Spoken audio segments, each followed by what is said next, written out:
What's good, my friends? This is the most interactive sports talk show anywhere. It's Offsides. Mark, Ryan, and Diesel, and we are the Fan Upstate, rolling on until 7 o'clock p.m. today.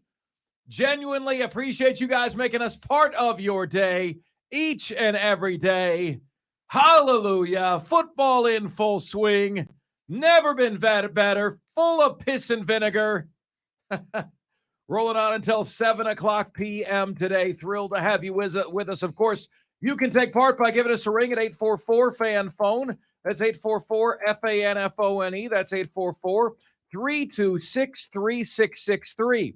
The CarPro.com text line is there for you at 71307. Just start your text with the word fan, and away you go on the show. Coming up on the show today, we've got Jim Szoke, Carolina Panthers, Monday Night Football. Hallelujah to that. He joins us at 3:40 p.m.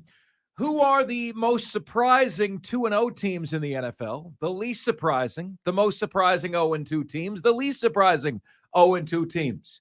Coach Prime, of course, is in the crosshairs yet again, and we take an inside look at what exactly got him to Colorado today. You will get some insight on this show that you will not hear anywhere else. We've got Chris Phillips on the Gamecocks at 4:40, Cole Bryson on high school football at 5:20. We got the top five at 5. We give you the 4 teams that will ultimately make the college football playoff, and we have you here on the most interactive sports radio show anywhere.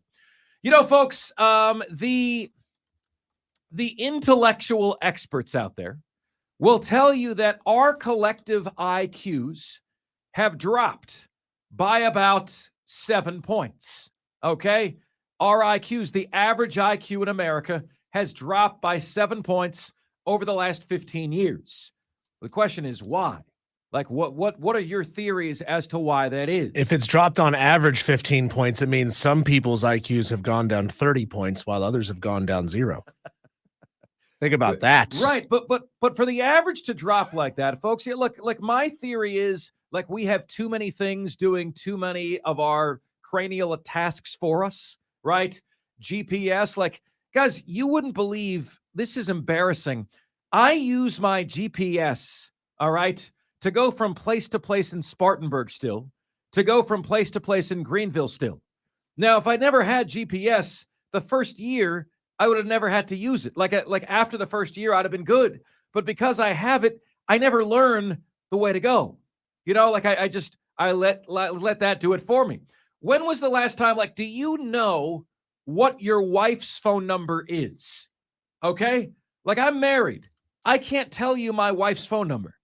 I can't do it. I've always wondered, if you get arrested nowadays, will the cop give you 30 seconds in your phone to get your contact's phone number? Because no one knows anybody's phone number anymore. You probably remember your childhood home phone number. I believe more Angela's than your first wife's 3 digits are 919. I think it's North Carolina, something or other. But like, I don't know her phone number. There's all these tasks that we have that we used to be able to complete that we just know we don't use our brains for anymore.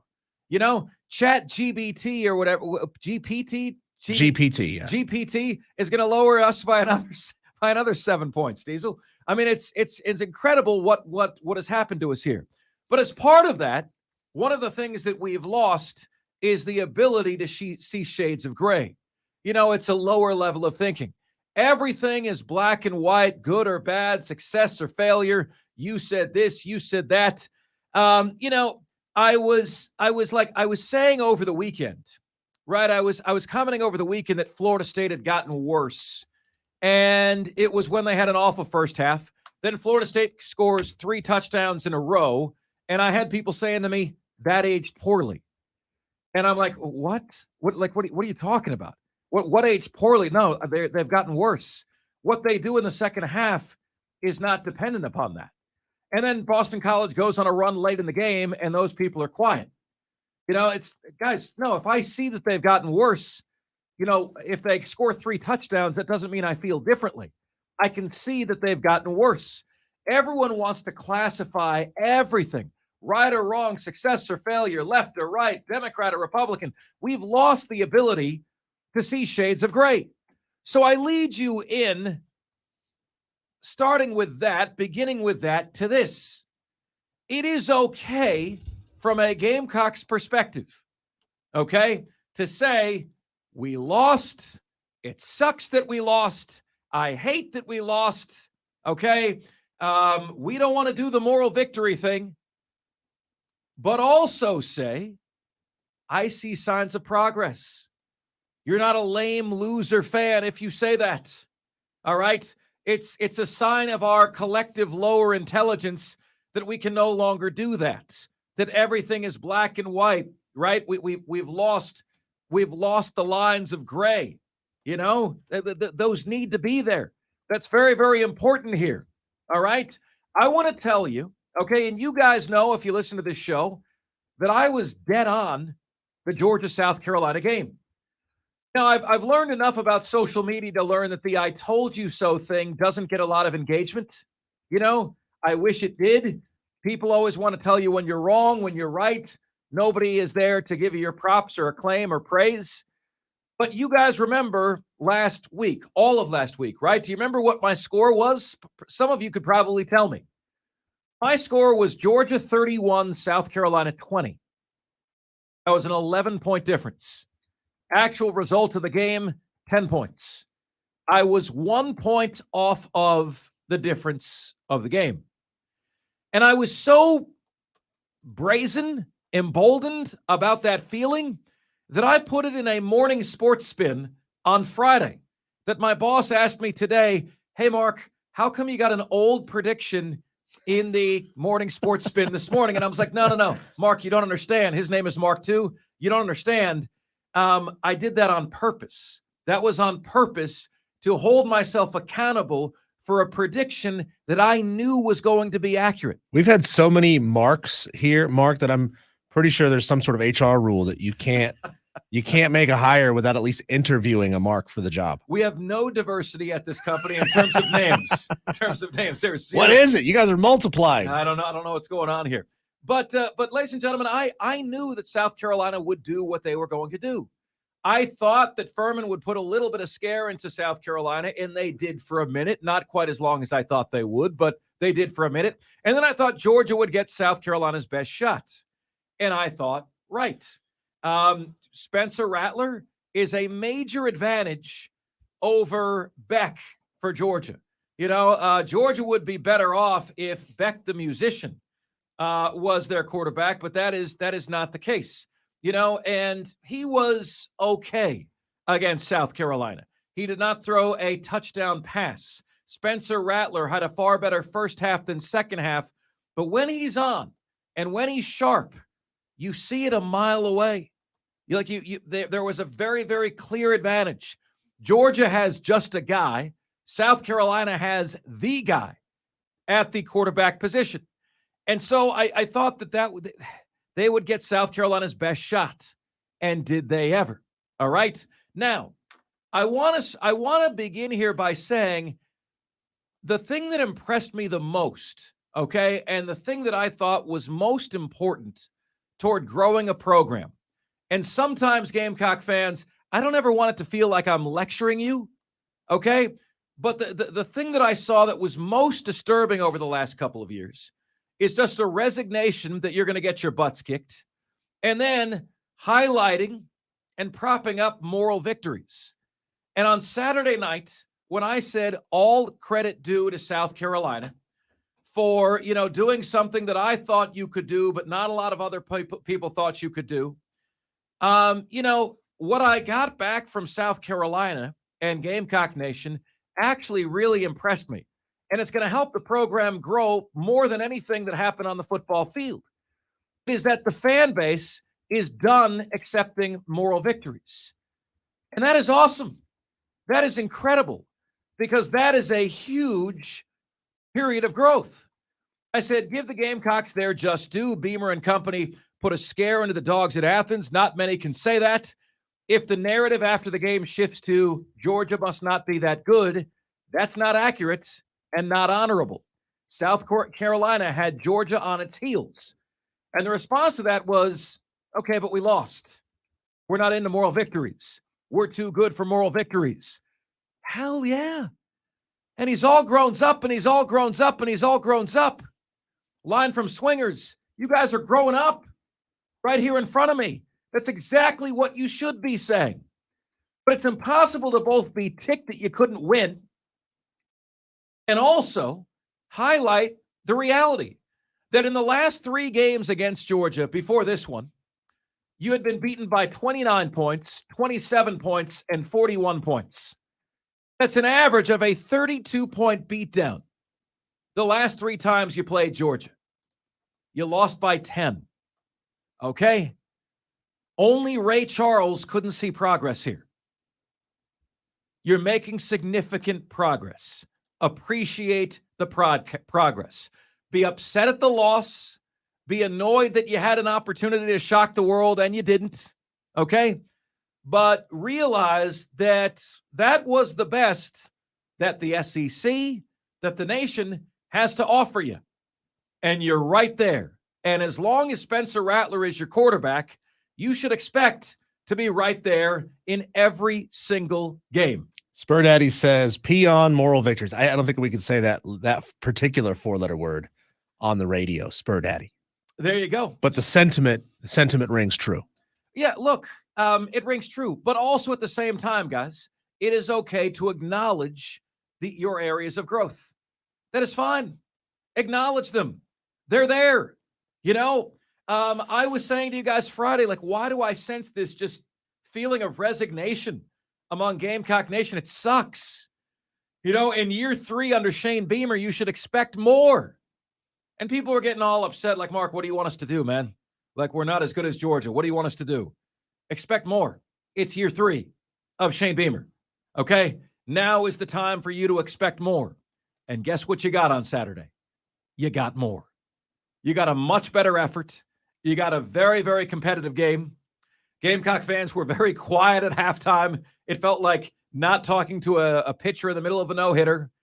And, you know, to a degree, the wheels fell off in the second half, right? Outscored 21-0 the second half of the game. But that first half is still there. The first half is still accurate. And you shocked Georgia a little bit. And you should give yourself props for that. I do want to know, Mark, though, where were the adjustments in the second half? Obviously, South Carolina was able to move the ball. They were able to score in the first half, and they just got shut down in the second half. Again, Georgia is elite at what they do. Maybe they've started a little bit slow this season, but yet they still have elite players all over the field, better players than what South Carolina has on the other side of the ball. But where were the adjustments in the second half? You can't let yourself get blanked in the second half and expect to win big football games. It's hard, Diesel, because they have no running game. They have no offensive line. Juice Wells has been banged up, but we shouldn't just focus on the good things. Okay. All right. Like you sound like me talking about the Carolina Panthers. Yeah. I mean, Diesel, there's only so many adjustments you can make, right? There's only so many different ways to put lipstick on the pig. They've got some real fatal flaws on that team to which there is not much of a fix. So when your opponent kind of figures you out, okay, they can't block this particular rush. Okay, they can't rush the ball up the middle against us. Your options are pretty limited at that point. And, you know, realize the Gamecocks were good enough to get a lead. I picked Georgia to win by 11. Georgia won by 10. Was your boy on it? Was your boy on it? Or was your boy on it? Am I right or am I right or am I right? Right. JD Wyatt says he's a little upset at me. He's a little perturbed. Says, how are you going to steal my texts? Literally already texted that. Well, JD, I didn't see your text, but great minds think alike. I think you should come by and have a beer with me at Dave & Buster's later. How about that? Ahead of Monday Night Football. Yeah, tell us about it, Diesel. I'll be there from 5 to 6 doing the Carolina Kickoff Show on Classic Rock 101.1. So in a way, Mark, for that hour, you and I will be competing for Upstate Sports Talk listeners. I have beer and chicken wings. What do you have? Oh. I've just got this ugly mug. I do know that JD is going to come by, so that's awesome. A couple of the guys are going to come by. That's great, man. Really looking forward to seeing you guys there. And we do it every single week, 2 hours before kickoff from Dave & Buster's in Greenville on Woodruff Road. Yeah, massive game. We'll see what Jim Zoki has to say about that at 3:40. Come out and see Diesel at Dave & Buster's this week. It's going to be a ton of fun. Texter says, I can show the low IQ of 81 million people if you believe that.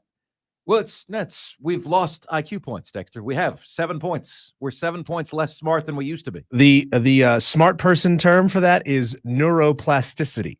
We've lost our neuroplasticity. Remember when, like, you were driving somewhere, this is 20 years ago before GPS, you were driving somewhere and you look up ahead and you see a bunch of brake lights. You're like, oh, something's going on over there. I gotta get around that. Well, you had to think quickly and you had to figure out how to get around it. So you had to know the roads around it and you had to think creatively and quickly to get around the accident. Well, now we don't do that anymore. How many times have you driven into an accident, Mark, that your GPS didn't route you around? Because, well, this is still the fastest way to go. Yeah. Sit in traffic for an hour and it's still the fastest way to go. We've lost our ability to think creatively and get around accidents. And it clearly shows. It's neuroplasticity. There's ads for it all over the place. I've heard internet ads. Come play this game on your smartphone to get neuroplasticity. Wasn't the smartphone part of the reason? One of the biggest instruments of our downfall? So the thing that's making you dumber is now supposed to make you smarter? I don't believe it. People are going to shut the thing down and go back to scrolling Instagram. Look at dogs falling on their faces. Texter says, Mark, help me make sense of this past weekend. No one seems to lead the pack in college football. Michigan is the only team to me that doesn't seem to have a fatal flaw. My biggest issue with the Gamecock game was it seemed like we made no halftime adjustments, which equals outcoached. But I was definitely encouraged by what I saw, hopefully for the rest of the season. New Carolina Gamecocks name is the South Carolina Almosters. Ouch, Texter. No credit at all. Almost had them. Almost. Texter says, my two big takeaways from the weekend were how much the Marshawn Lloyd transfer hurts the USC rushing game and how FSU had a classic look-ahead game but survived. Yeah, there is a good teams do that, right? Good teams do that, but at the end, if Boston College was just a tiny bit better, Florida State walks away with the L. Texter says, Mark, U of SC did get an oral victory. Eesh. Mark, going home to Kentucky midweek. We'll be listening on Odyssey. We'll text from the Bluegrass State, man. Visited your blue state for the first time. Your great state, pretty beautiful state last month. Loved it. Texter says, I think the rain hurt them somewhat in the second. Oh, come on, man. Come on. If you can't play in the rain, brother, you're in the wrong sport. Let's see. Mark's saying he got the point differential right as odds. So if it was 81-70, he's still getting it right because it's 11 points off. Darth, I had Georgia with 31 points. They scored 24. All right. I had South Carolina with 20 points. They scored 14. I mean, if you know anybody who had a better pick than that, please let me know. Texter says, Mark, depth hurt the Gamecocks in the second half. Our O-line is super young. We'll be fine. It's coming. Who I pee on is the ones who picked us to lose by 30 that are supposed to be our fans. Mongo, they didn't get it. They didn't see what I see. Do you see what I see? You didn't see it. Shame on you. No faith in your team. This team is a lot better than a lot of you think, and they should be in every single game this year. All right, my friends. Coming up next, controversy in the Clemson game on Saturday. So what is our takeaway from that? That, my friends, is on the flip side here on the show that gives you both sides. It's Offsides, Mark, Ron, and Diesel, and we are the Fan Upstate.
It's Offsides. Mark, Ron, and Diesel. We are the Fan Upstate. Clemson over the Florida Atlantic Owls, 48-14. What did we say about this one on Friday? We said, this needs to be a game where there is no trepidation, where, there's no fear. Oh, my God, how do we find ourselves in this game? This needs to be a game against a better opponent than Clemson faced last week. Florida Atlantic, far better than, Charleston Southern. And we were asking you guys on Friday, what does it say about the Clemson program? That Georgia is favored by more points against South Carolina, than Clemson was against FAU. We asked you that on Friday. And very, very interestingly, Clemson flexed its muscles. Clemson was up 34-0 at halftime. I had a CBS show when I got home. First thing I did was turn on the game. It was still 34-0 Clemson. In that game, I did my rewatch. I was impressed as hell at the defense. I think Cade Klubnik is making some strides. The combination of Will Shipley and Phil Maffa is going to be really, really, really, really good. The defense at this point, with the offense kind of finding its way, has got to lead the way. But again, for a game that was a 24-point spread, for it to be 34-0 in the third quarter, for the final score to be 48-14, man, that is a win for Clemson. That game is exactly what the doctor ordered. This just popped up on my Facebook algorithm. It's great timing. Tell me if this sounds weird to you, Mark. Will Shipley just signed an NIL deal with Chipotle, and they have renamed the downtown Clemson Chipotle. And to me, it sounds like something a lot more caca based than I think they intend it to. What do you mean? Chipotle. Oh yeah, it sounds lame.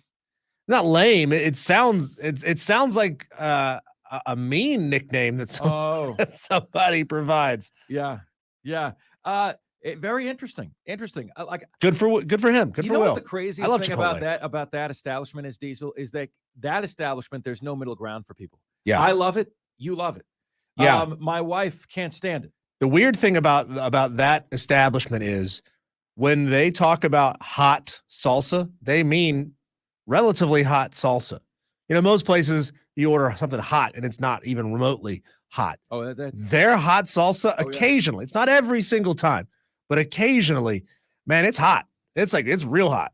Speaking of real hot, the controversy in the Clemson game was the back and forth that took place on the sideline between Will Shipley and CJ Spiller. Now, Clemson, as they should, this thing is going to be handled in-house, right? It was caught on camera. And, if you guys saw this, I value your interpretation of it. Mine was that Clemson was at the goal line. Shipley did not get in. Shipley wanted the ball, did not get the ball. Play comes in. It's not going to Will Shipley. Shipley is very upset. Okay? Now, some of you might say, well, Mark Ryan, how me first is it of Will Shipley? Run the play that's called.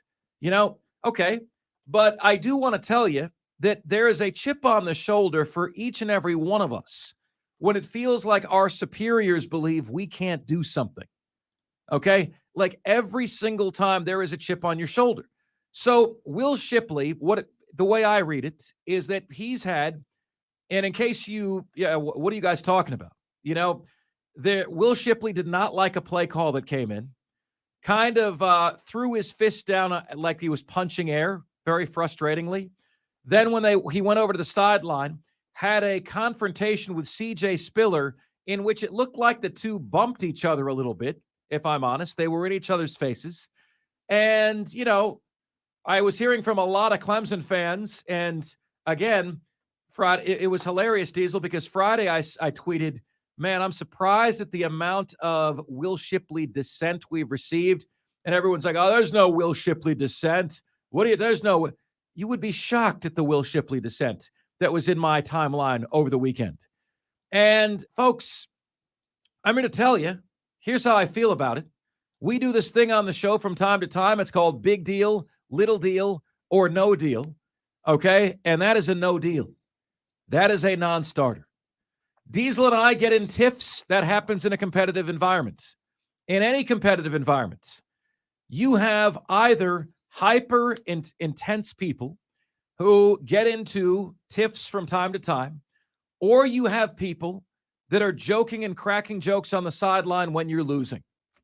Which of the two people do you think I would like to be around? Those cracking jokes when they're losing, or those who are so into it, so dedicated, that their emotions boil over from time to time and it gets the best of them? Give me the latter. Yeah, but Mark Ryan, that was his coach. He shouldn't have done that to his coach. I've got a boss here. I've done that to him. Okay?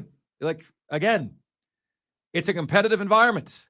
What do you want him to do? You don't want emotion?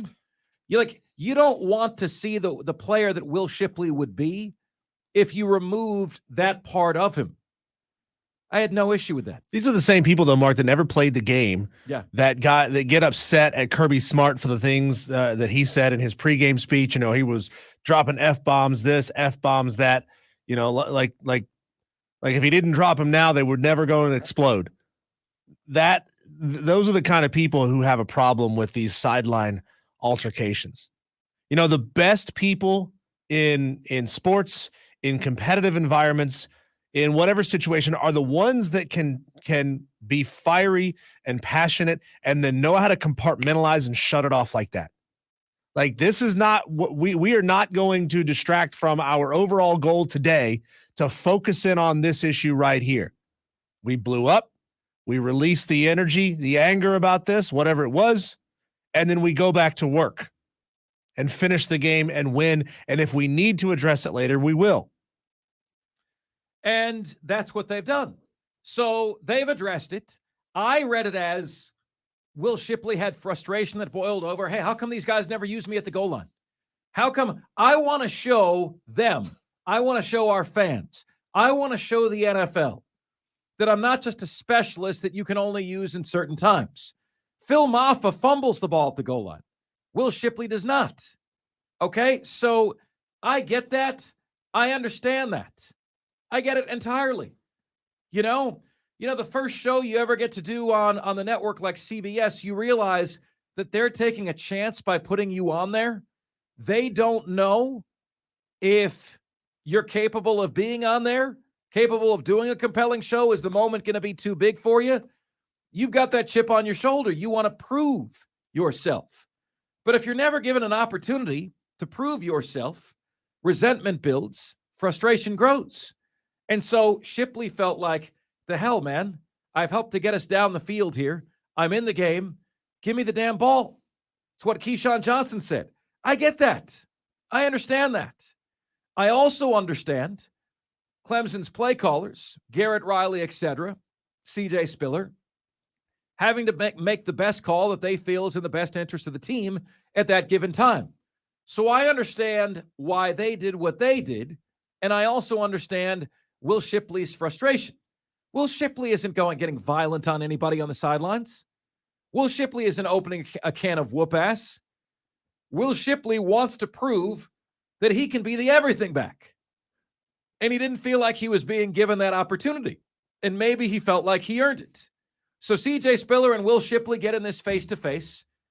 And I was really floored by the number of people that are blaming Will Shipley for that.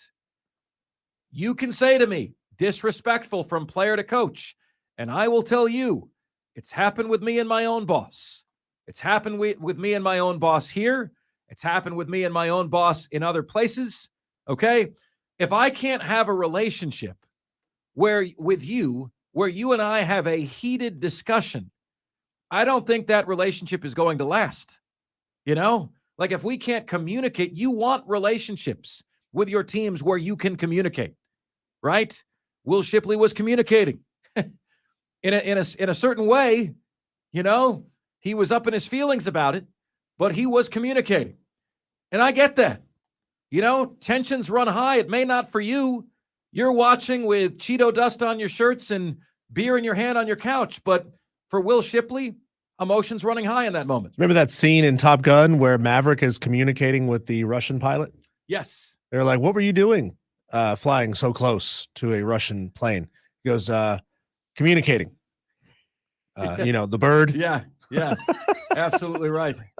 Absolutely right. All right, guys. 71307 is where you can get to us.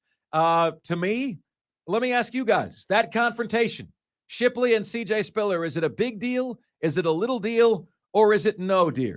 No deal. Let's see here. Texter says, be careful with that last one, by the way. Yeah.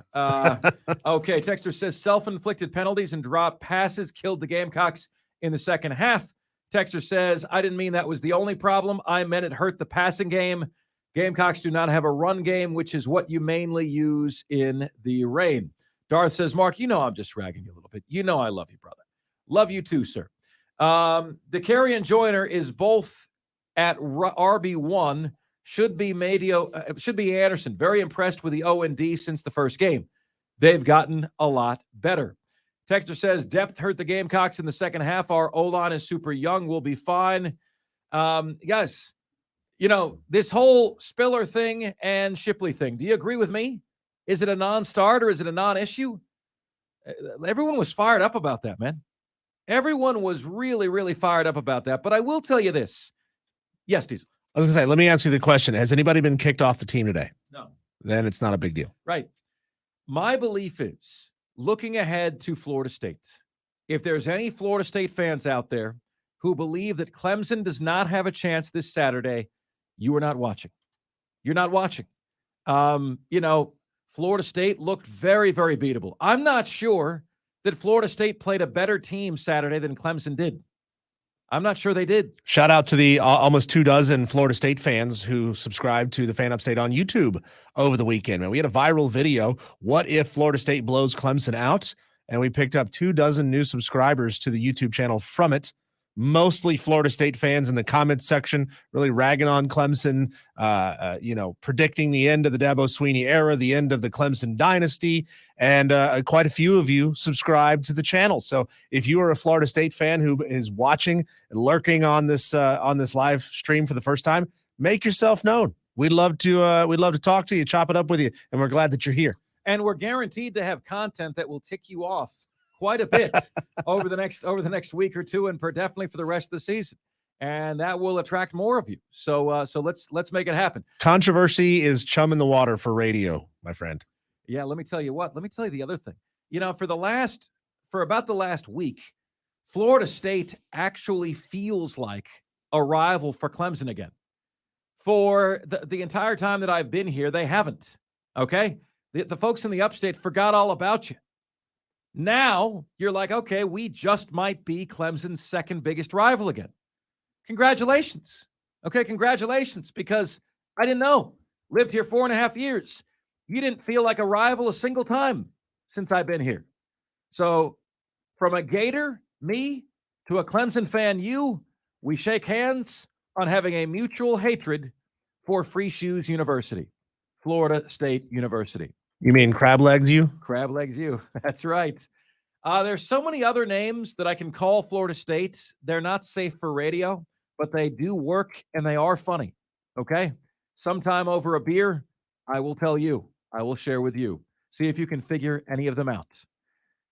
What could you do with Seminoles? Let us see. Coming up next, we've got Jim Szoke. Jim Szoke on the Carolina Panthers broadcast.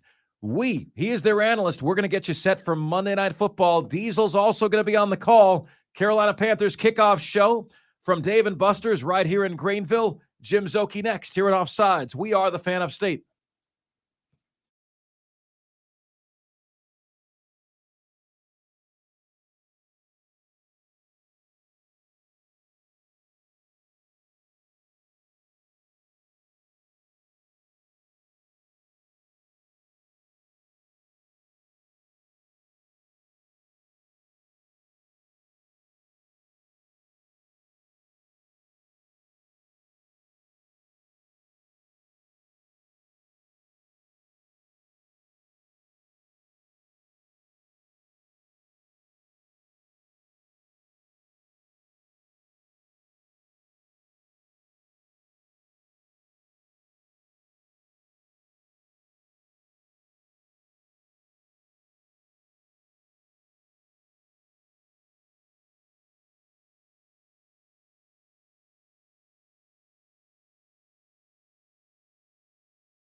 It's Offsides, Mark Ryan and Diesel. We are the Fan Upstate.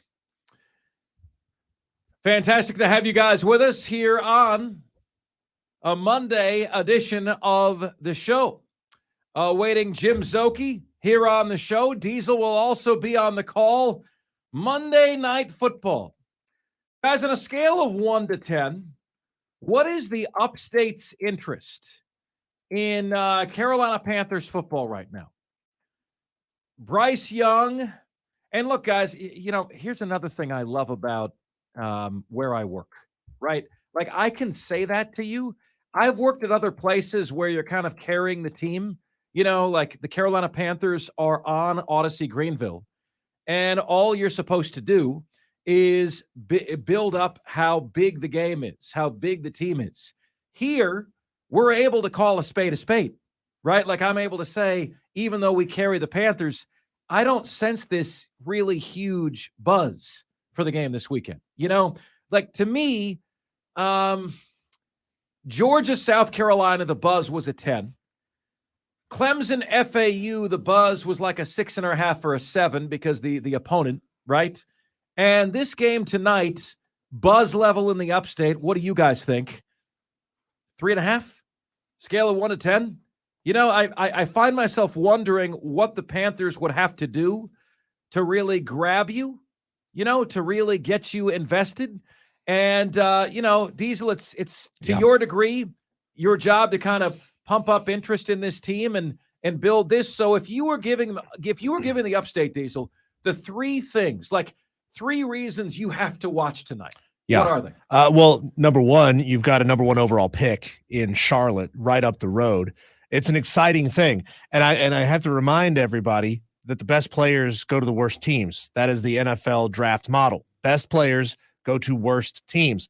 So very rarely, unless something wild happens or a great player gets picked up early in the second round, very rarely do good college players, great college players, end up on the best teams where they have the perfect situation to just waltz right in and be successful.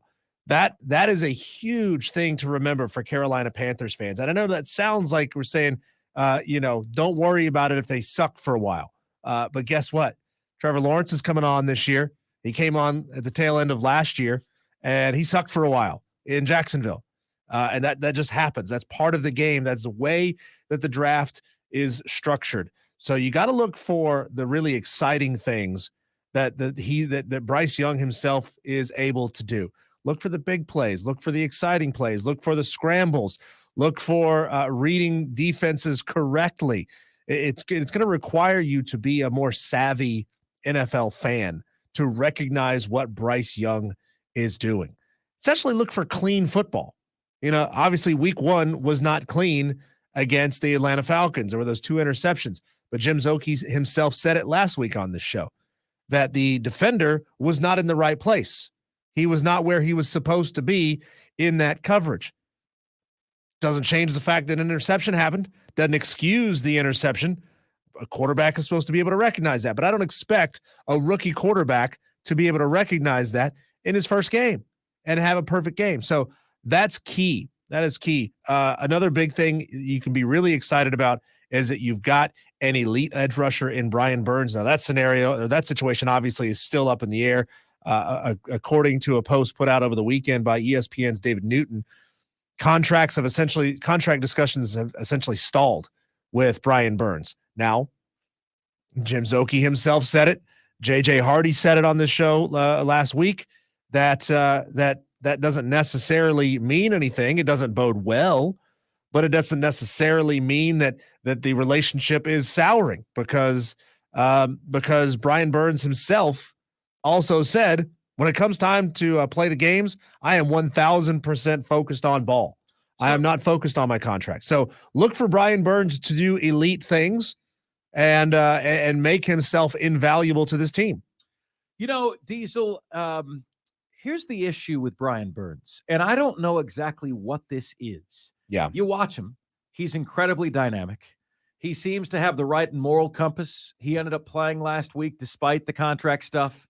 Seems to be a likable guy. Yeah. Seems to be a hard worker. Staff loves him. His Pro Football Focus player rating last year was 68. Now, 90 is the best of the best. 80s is very, very good. 70s are usually your starters. How in the hell is his Pro Football Focus rating a 68? In other words, these are guys that watch every game. They watch every play. They calculate the percentage of plays that he's getting pressure, the percentage of plays that he's getting blown off the ball. His player rating for the whole year was a 68, okay, which is the epitome of average. Now, Pro Football Focus is not going to tell you that Brian Burns is average. There are quarterbacks that have been great that had a year where they had an average quarterback rating for a single year. Brian Burns is a dynamic pass rusher. But if we're wondering, Diesel, why, they're not coming to terms on a deal, perhaps it's because Brian Burns wants to be paid like an all-everything defensive end, and the Carolina Panthers are seeing that there's holes in his game. How does he do it stopping the run? How does he do it holding the edge, right? Besides the splash plays, how are you doing on every other play? Because what we remember is Brian Burns 2 or 3 times a game flashing on the TV, right? Oh, there's Brian Burns. He's the only guy who does this on this team. But how about the other 60 plays? What are you doing? Well, he's also in a situation where he is kind of a one-man show on defense. They don't have a ton of other big playmakers on defense. So it's just like anything, you can double team or triple team somebody and essentially take them out of the game. Now, I'm not saying that's what happens with Brian Burns. I'm just essentially making excuses for him. But yeah, when you're the only guy your team has got, all the other team has to do is focus on stopping you. Yeah. And so they double team you. And so they take you out of the game. Yeah.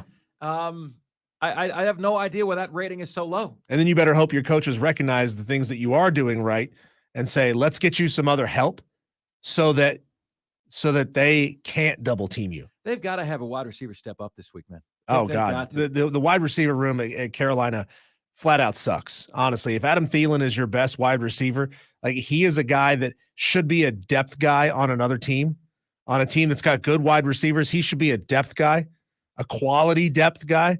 But Adam Thielen cannot be your number one wide receiver. Now you got number one corners on Adam Thielen, and it's all she wrote, right? That's all she wrote. Game, set, match. Game, set, match. All right, my friends, 844-FAN phone. That's 844-326-3663 is where you can get to us on the show. Coming up next, we have been offered some surprise 2-0 teams in the NFL. We have been offered some surprise 0-2 teams in the NFL. So who is surprising you most? Plus, our question for you guys to begin the show today, what did the weekend teach you? Okay, what did you learn from the weekend that was in football? Hit us on the carpro.com text line 71307, and Offsides will be back right after this.